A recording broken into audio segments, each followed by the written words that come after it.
სამყაროს განვითარება გვაიძულებს ჩვენი ცხოვრების წესი მუდმივად ცვალოთ.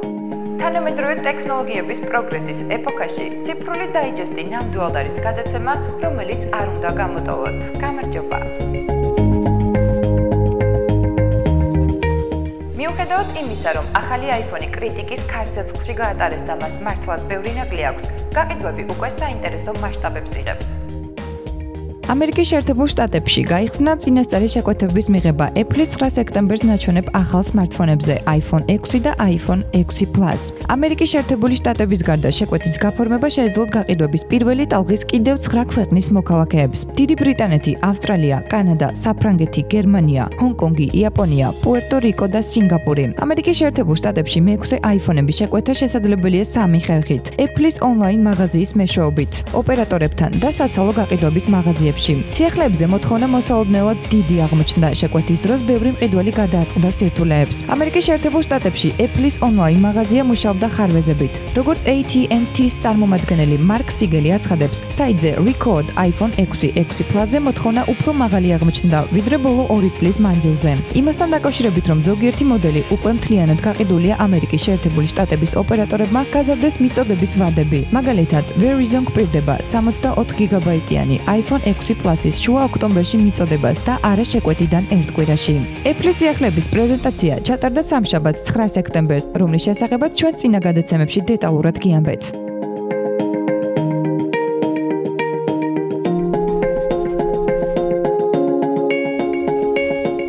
ახალი iPhone-ის შესახებ 2 გადაცემის წინ მოგიყევით. ახლა რამდენიმე სიტყვას iOS 8-ის შესახებაც გეტყვით. მობილური ოპერაციული სისტემის iOS-ის მომხმარებლები გადადიან ახალ მასშტაბურ განახლებაზე, რომელიც უბრალოდ კი არ შეცვლის მათი პლატფორმის ვერსიაში ციფრ 7-8, არამედ შეიტანს რიგ კოსმეტიკურ და ასევე რიგ სერიოზულ თვისობრივ ცვლილებებს პროგრამულ გარსში.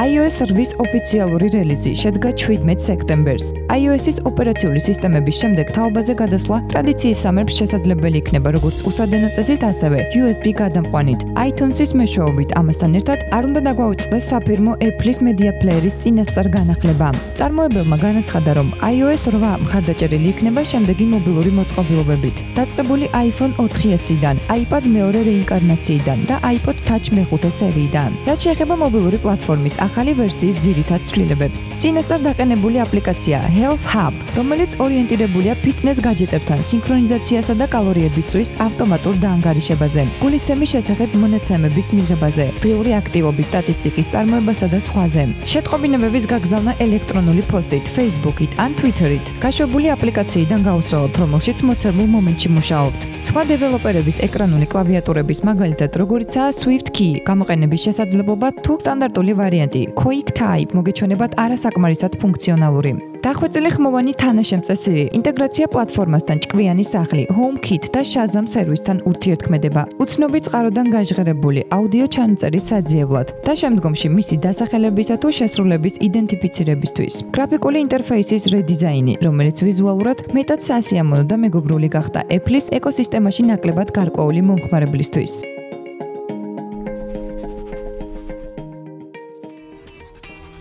ისეთ სივრცეში, სადაც ფოტო-ვიდეო გადაღება აკრძალულია, ხშირად smartphone-ებით პაპარაცობთ. თუმცა ამას იაპონელი გამომგონებლები მალე აგვიკრძალავენ. თითქმის ყველა თანამედროვე მობილური ტელეფონი აღჭურვილია ჩაშენებული კამერით ყოველდღიური მოვლენების, ფოტო და ვიდეო ფიქსირებისთვის. ხშირად მსგავსი მოდულის არსებობა შეიძლება ატარებდეს ნეგატიურ ხასიათს, რაც მდგომარეობს არასანქცირებულ გადაღებასა და შემდგომ კონფიდენციალური ინფორმაციის გაჟონვაში. სპეციალისტების გუნდმა იაპონური უნივერსიტეტის რიცუმეიკანის ელექტრონიკისა და კომპიუტერული ინჟინერიის მასწავლებელ ტაკესი კუმაკის ხელმძღვანელობით წარმოადგინა უნიკალური სისტემა ზემოთ აღნიშნული პრობლემის გადასაჭრელად. მეცნიერთა ჯგუფმა იმუშავა კომპლექსის სპეციალური LED განათების საფუძველზე, რომლის ნათებას გრძნობს ჩართული მობილური კამერა და გარდაქმნის ოპტიკურ სიგნალად. ის კი თავის მხრივ აძლევს smartphones ან პლანშეტს ბრძანებას შეწყდეს მობილური მოწყობილობის ხედის მაძიებლის მუშაობა და კრძალავს მის შემდგომ გააქტიურებას. ამასთან ყველა ეს ოპერაცია ხორციელდება დისტანციურად და მოწყობილობის მფლობელის თანხმობის გარეშეც, თუ კი ის მაინც გეგმავს მობილური კამერის გამოყენებას, რომელიც აკრძალულია მოცემულ შენობაში. ბატონი კუმაკი იმედოვნებს, რომ მათ გამოგონებას გაითვალისწინებენ მსხვილი კომპანიები, რომლებიც აწარმოებენ მობილურ მოწყობილობებს. მაშინ პირადი ცხოვრების, პრივატულობის და თვითონ წარმოებლისთვის არასასურველი მონაცემების ქსელში გაჟონვის საკითხი მოგვარდებოდა უკვე დღეს მინიმალური დანახარჯებით. პოტენციური მოხმარების სპექტრი საკმაოდ დიდია და მოიცავს საოფისე შენობებს, სასწავლო დაწესებულებებს, საწარმოებს და კონცერტებსაც კი. ბოლო მონაცემებით იაპონიაში არაკანონიერი ფოტოგადაღება გახდა მობილური ტექნოლოგიების გლობალურ პოპულარიზაციასთან დაკავშირებული ერთ-ერთი ყველაზე სერიოზული პრობლემა.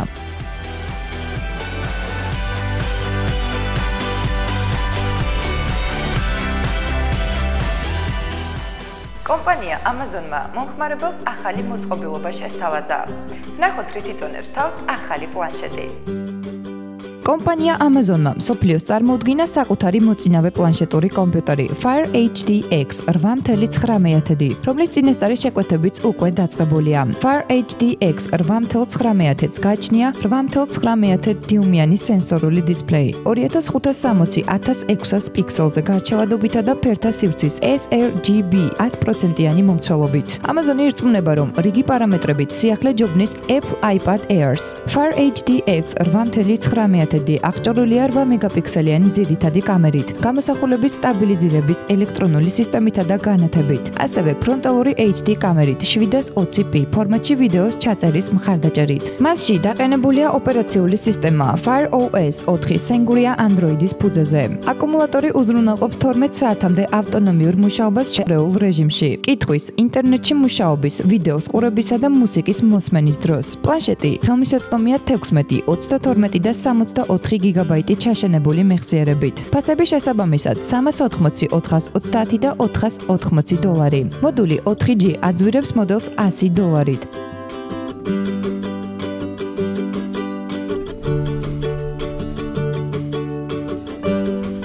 გადაცემებში თამაშების მოყვარულთაგან უამრავი შენიშვნა მივიღეთ, რომ ისინი უყურადღებოდ დაგვრჩა. ჩვენი შეზღუდული საეთერო დროის მიუხედავად, დღეს საკმაოდ მნიშვნელოვან ცნობას მოგაცდით. Welcome to show business. Nothing but make-believe will ever feel quite real again. Rockstar Games-მა როგორც იქნა დაასახელა GTA 5-ის რელიზის დრო PlayStation 4-ისთვის, Xbox One-ისთვის და პერსონალური კომპიუტერისთვის. კონსოლის მფლობელებს ამ განახლებული თამაშით დატკბობა 18 ნოემბრიდან შეეძლებათ, ხოლო პერსონალური კომპიუტერების მფლობელებს ლოდინი 27 იანვრამდე მოუწევთ. კომპანიამ თავის ოფიციალურ ვებგვერდზე გამოაქვეყნა თამაშის 16 ახალი სკრინშოტი და ახალი ტრეილერი. ჩანს, რომ ახალ ვერსიაში უნდა ველოდოთ უამრავ ახალ კონტენტს და გაუმჯობესებულ გრაფიკას, გაზრდილი მანქანების რაოდენობა, იარაღის ახალი სახეობები და ახალი სატრანსპორტო საშუალებები. ეს არის ის, რაც PS3-ის და Xbox 360-ის ვერსიაზე არ გვხვდებოდა. შეიცვალა რადიოსადგურები, განახლდა პლეილისტები. ერთი სიტყვით, შეიძლება ვთქვათ, რომ ლეგენდა ღირსეულად ტრანსფორმირდება. Celebs, they're not like you or me.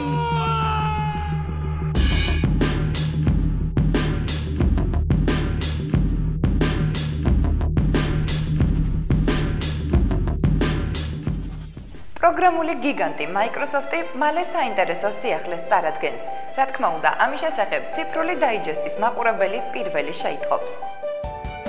კორპორაცია Microsoft-მა განაგრძო პერიფერიული მოწყობილობების ხაზი ArcTouch Bluetooth Mouse. პირველ რიგში სიახლე გათვლილია მობილური მოწყობილობების, კერძოდ პლანშეტების, ნოუთბუქებისა და კომპიუტერების 2-1-ში მომხმარებელზე. მანიპულატორ ArcTouch-ს გააჩნია ტრანსფორმირებადი კორპუსი. ჩასართავად საკმარისია მისი ფორმა შეცვალო ბრტყელიდან ამოზნექილზე. გამოსართავად საჭიროა ანალოგიური საპირისპირო პროცედურა. კომპიუტერთან მონაცემების გაცვლისთვის ArcTouch იყენებს უსადენო კავშირს Bluetooth 4.0-ს. მოქმედების დიაპაზონი აღწევს 10 მეტრს. მაუსი აღჭურვილია სენსორული გორგოლაჭით, რომელიც მგრძნობიარეა თითის მოძრაობის მიმართ. ეს იძლევა დოკუმენტების თვალიერების შესაძლებლობას საჭირო ტემპში. მაუსი იყენებს საფირმო ტექნოლოგიას Blue Track, რომელიც უზრუნველყოფს პოზიციონირების მაღალ სიზუსტეს და ამავდროულად იძლევა მანიპულატორის პრაქტიკულად ნებისმიერ ზედაპირზე გამოყენების საშუალებას. Windows 8-ის გამოსვლამ მოლოდინი ვერ გაამართლა. Თუმცა Microsoft-ი არ მალა და Vista-სთან ასოცირებული ოპერაციული სისტემის ახალ ვერსიაში უარყოფითი მომენტების თავიდან აცილების სურვილს. შემდეგი განახლება Windows 9 მოსალოდნელია 2015 წლის გაზაფხულზე, კერძოდ კი აპრილში. მოსამზადებელი პერიოდის ფარგლებში Microsoft-მა ღონისძიების ჩატარება სექტემბრის ბოლოსთვის დაანონსა. ელექტრონული პოსტით უკვე დაგზავნილია მოსაწვევების შეთავაზებით. 30 სექტემბერს სან-ფრანცისკოში დაესწრონ Microsoft-ის ღონისძიებას, სადაც შესაძლებელი იქნება პროგრამული პლატფორმის მომავალზე დისკუსიაში მონაწილეობის მიღება. Operating System Group-ის ვიცე-პრეზიდენტსა და ხელმძღვანელ ჯო ბელფიორთან, ასევე ოპერაციული სისტემების აღმასრულებელ ვიცე-პრეზიდენტ ტერი მაიერსონთან ერთად. როგორც მოსალოდნელია, კომპანია ღონისძიებაზე წარადგენს Windows 9-ის წინასწარ ვერსიას. ინფორმაციის მრავალრიცხოვანი გაჟონვის შედეგად უკვე წარმოსადგენია, თუ რა მიმართულებით განვითარდება პროგრამული პლატფორმა, მაგრამ ეს არ ამცირებს ღონისძიების მიმართ ინტერესს, რომელზეც გაიცემა პასუხები დაგროვილ კითხვებზე.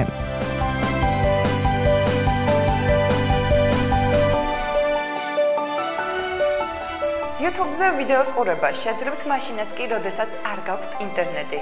თუ როგორ, ამას რამდენიმე წამში გაიგებთ. ორიგინალურ smartphone G1-ის გამოსვლის მომენტიდან YouTube-ის მომხმარებლები ვიდეორგოლების ჩამოტვირთვის მარტივ ხერხს ეძებენ თავის Android მოწყობილობებზე. Google აპირებს ასეთი ფორმალური შესაძლებლობის შექმნას უახლეს მომავალში. Android One-ის ინიციატივის პრომო მასალებში ნათქვამია, რომ ახალი smartphone-ების მომხმარებლები მიიღებენ ამ ფუნქციას რამოდენიმე კვირის განმავლობაში. იდეა მდგომარეობს იმაში, რომ მომხმარებლებმა შეძლონ Wi-Fi-ის მეშვეობით ვიდეორგოლების ჩამოტვირთვა და შემდგომ მათი offline რეჟიმში ნახვა. YouTube-ზე offline ნახვის შესაძლებლობის განხორციელების ვადები გაურკვეველია. ასევე საინტერესოა, როგორ აპირებს Google YouTube-ის offline რეჟიმში რეკლამის რეალიზებას. სავარაუდოდ 15 წამიანი სარეკლამო რგოლი ჩამოიტვირთება მთავარ ვიდეოსთან ერთად. Android One-ის პრეზენტაციის დროს ახალი შესაძლებლობის შესახებ მოკლე განცხადებისა და ვებგვერდზე ცნობის გარდა Google ინფორმაციას არ ავრცელებს. Android One-ის შესახებ პრეს-რელიზში ნათქვამია. უახლეს მომავალში ჩვენ განვახორციელებთ შესაძლებლობას, რომლის ფარგლებშიც ინდოეთში YouTube-ის მასალების დიდი ნაწილი ხელმისაწვდომი გახდება offline რეჟიმში. ამ განცხადების თანახმად დანარჩენ მსოფლიოს როგორც მინიმუმ ლოდინი მოუწევს.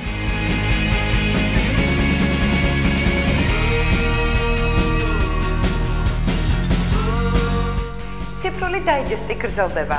ახლა Intel-ის და Dell-ის კოლაბორაციის შედეგზე უნდა მოგიყვეთ.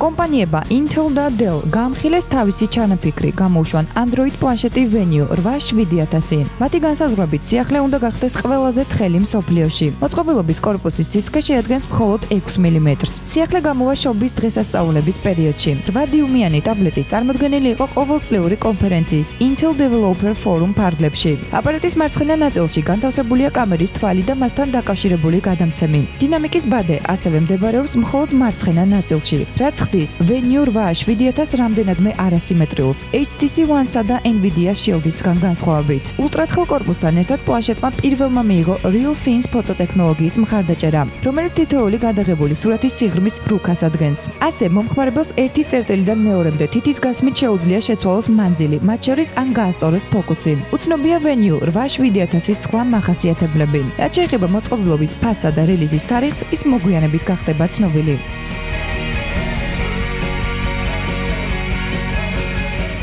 კომპანია, რომლის სიახლეზეც ახლა უნდა მოგითხროთ, ჩვენს გადაცემაში პირველად მოხვდა. ნახოთ, რით დაიმსახურა Fujifilm-მა გაციფრულ დაიჯესტება.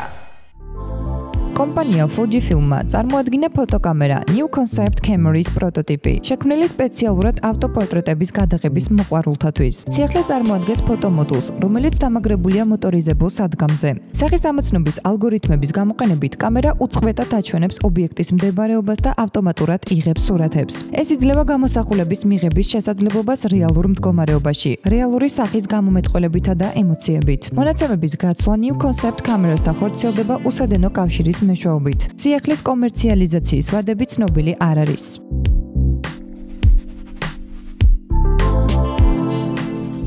მიუხედავად ბაზარზე smartphone-ების მიერ დამყარებული ჰეგემონიისა, გასაშლელ ტელეფონებს უკვე საკუთარი რეტრო ხიბლი აქვს და მომხმარებელიც არაკლიენტ. ვნახოთ, რა სიახლე აქვს ამ კუთხით LG-ს. კომპანია LG smartphone-ების ასორტიმენტი შეივსო ახალი მოდელი Twine Smart, რომელიც შესრულებულია ახლა უკვე რეტრო გასაშლელი ფორმით. სიახლე ჩაეშვება გაყიდვაში კორეაში 26 სექტემბერს და იქნება წარმოდგენილი ორი ფერით, შავი და თეთრი. Twine Smart-ი არის საშუალო მონაცემების მქონე მოდელი. მოწყობილობა მიეკუთვნება smartphone-ებს და დაფუძნებულია 4 ბირთვიანი პროცესორზე, სიხშირით 1.2 GHz-ი. ნავარაუდებია, რომ გამოყენებულია Snapdragon-ის ჩიპსეტი. აპარატი აღჭურვილია 1 GB ოპერატიული და 4 GB შიდა მეხსიერებით. ორი კამერით 0.3 და 8 მეგაპიქსელი. ასევე microSD ბარათების სამკითხველით. მოწყობილობის დისპლეის ზომა არის 3.5 ინჩი გარჩევადობით 480x320 პიქსელზე. მას აქვს Wi-Fi, Bluetooth, ციფრული TV ტიუნერი და ის მუშაობს Android 4.1 ოპერაციულ სისტემაზე. აპარატის წონა არის 140 გრამი. მასში გამოიყენება ცვლადი აკუმულატორი მოცულობით 1700 mAh-ში. მოწყობილობის ფასი ჯერჯერობით უცნობია.